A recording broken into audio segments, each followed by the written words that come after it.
So beautiful this morning. It's like 9:30 and I'm a little late getting on the feed. As you can hear Panda, he's like, Mom, I'm hungry. But I wanted to jump on here right quick and talk about how to make an income being a stay-at-home mom and running a homestead.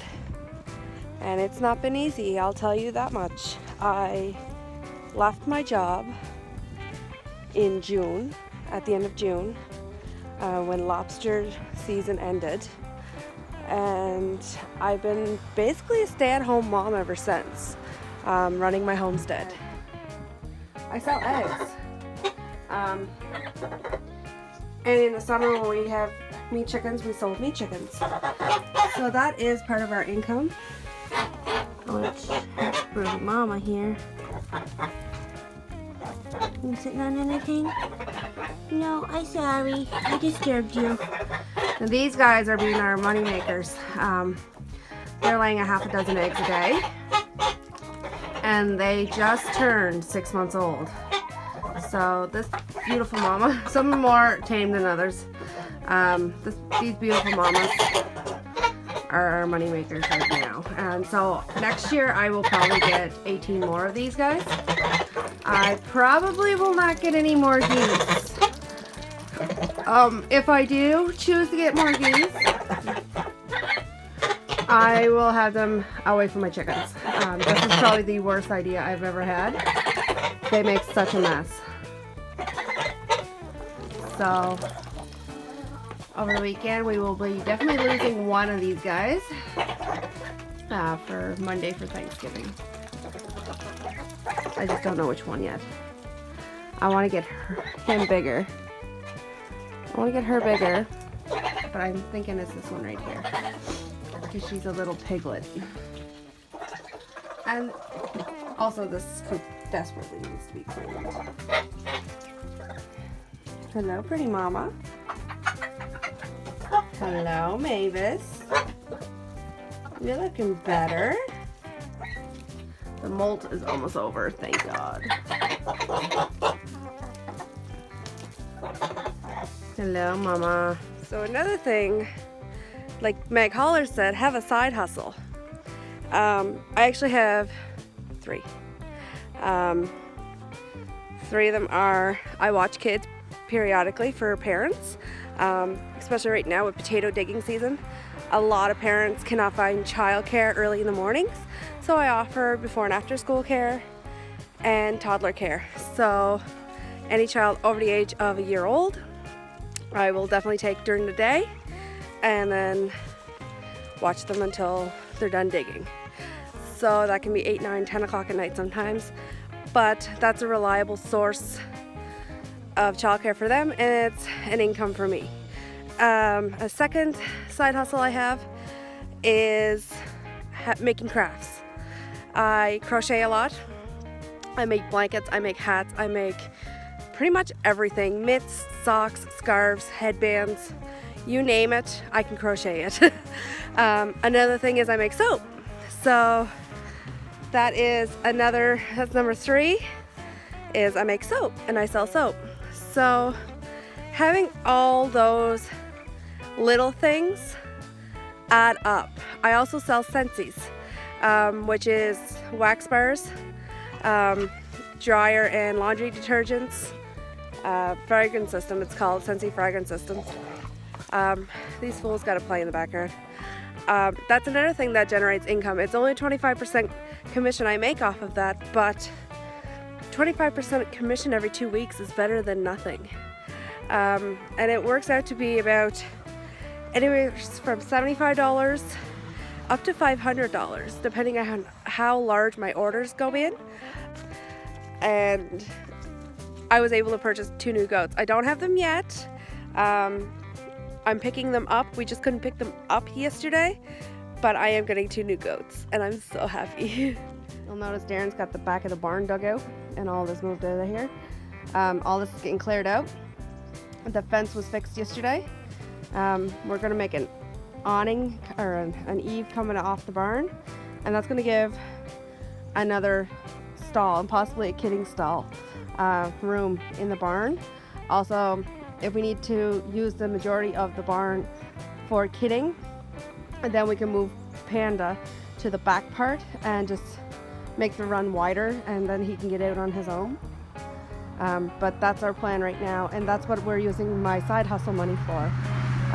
Not just necessarily to help pay bills and buy goats, but to do farm infrastructure right now. And that's what we need to do, because as our farm is growing, we need to add on to it and fix buildings that we have that were damaged. So all in all, a lot of my staying at home income, it doesn't add up to a whole lot, maybe $1,000 a month, which is almost equal to what I was making full time. I was making about $1,800 a month. So putting that all together though, I'm still able to successfully pay my bills. And you'll notice I don't have a vehicle anymore.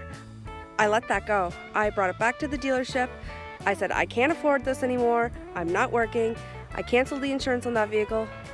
So that saved me $400 right there a month, not including the amount of fuel I had to put in it, maintenance I had to put in it, winter tires I would have had to purchase for it. So right there, all in all, that saved me $2,000 just before the winter. Hennessy, get in the driveway, sweetheart. That saved me oodles of money. My oven broke. I'll show you my oven, my old one. I haven't been able to bake anything, sadly, in over a month, so no baking videos. It was not fixable, or it is fixable, but I just don't have the money to fix it. It was cheaper for us to buy a new one. It's not a new oven we bought, but that one's the broken one. It can be fixed, it needs to be rewired. I just don't feel like paying $300 for someone to come rewire my oven. A family friend who used to watch my children when I was working had an oven for sale for $150, so we picked that up. It's an older oven. It's the same as what I had, only instead of a black glass top, it has a white glass top. But still, perfectly good oven, $150. That's sitting in my kitchen and working perfect. Another thing is live within your means. Even though you're doing YouTube and you're thinking you're gonna get a whole bunch of subscribers and you'll be monetized early and stuff, it doesn't always work that way. It's a lot of hard work. If you're not doing YouTube and you're just wanting to do a family homestead and work from home, it's a tremendous amount of work. You need to buy seeds. Sometimes you have to buy stuff to amend your soils. It does cost money. You need animal feed, purchase animals. It all adds up. And it adds up fairly quickly. I can't stress this enough. It adds up fairly quickly. So live within your means. If you can't afford it right then and there, don't get it. If you can wait 4 or 5 months, save up for it, do that way. Sorry, I have eggs in my pocket. So I gotta put them in the fridge. Like I said, I sell eggs. I do not purchase eggs for my own family anymore. These are going in the fridge and going to be washed. I just don't want to crack them, so I'm going to set them in the fridge. There's my new oven. And we're getting some fairly large eggs.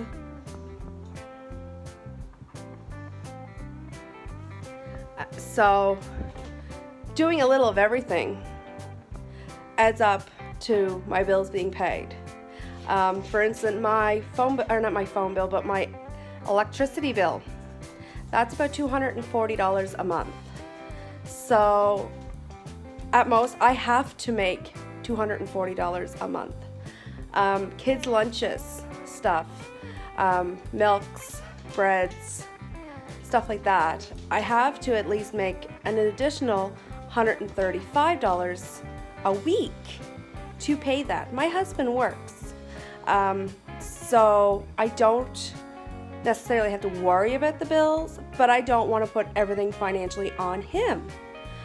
So by me doing a couple of everythings, waitressing, selling Scentsies, babysitting, selling my products from my homestead, crafting, offering canning services, offering stud services. Everything adds up. So 1, I can feed my family successfully. 2, I can pay all my bills on time. I can make sure my feed costs are paid for. Animal costs, veterinarian costs are paid for. Every time I have money comes in, I have a list. And I go, okay, on this list, where's this money gonna go? Okay, this needs to be paid. I pay that. Okay, this needs to be bought. I buy this. Our subscribers have been fantastic. They have sent us things that we needed. I was able to get a new broad fork, which I couldn't afford right now, $109 for a broad fork. I got one sent to me and I'm using that thing like crazy. So I can't wait to show you in future videos when we're starting to break ground for the new gardens, using that broad fork. We were going to till the garden. That's $65. I don't really want to pay $65 to till my garden. My tiller blew. She finally died. But yeah, a little of everything adds up.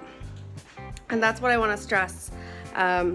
If you're doing a homestead and you're a mom and you want to be a stay-at-home mom and you want to leave the rat race of working full-time, homesteading is a full-time job. So yeah, doing a little bit of everything will allow you to have the freedoms of running your homestead and working from home.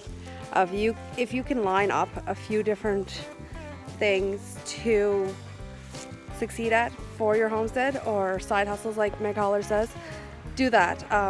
It does allow you to get that income you need to successfully run your homestead and put money aside for when things happen and you need to fix things. I'm going to show you what I mean by that right now. I just forked out $1,200 to redo our septic lines and redo our bathroom. Those are our new septic lines. Darren is currently digging the trench to the tank. We have to hire a contractor to install it all.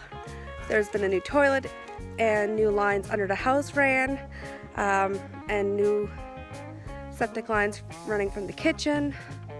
So all the plumbing under our house, because we bought everything ourselves, it's only going to cost us about $1,200 to install, and install this weekend before the snow and the frost comes. Because unfortunately in PEI, the end of October, you can have snow and you can have a deep freeze. Between October and November is usually when we start our freeze. So we need this done now. So if you like this video, please like and subscribe, share and comment, and we'll see you again.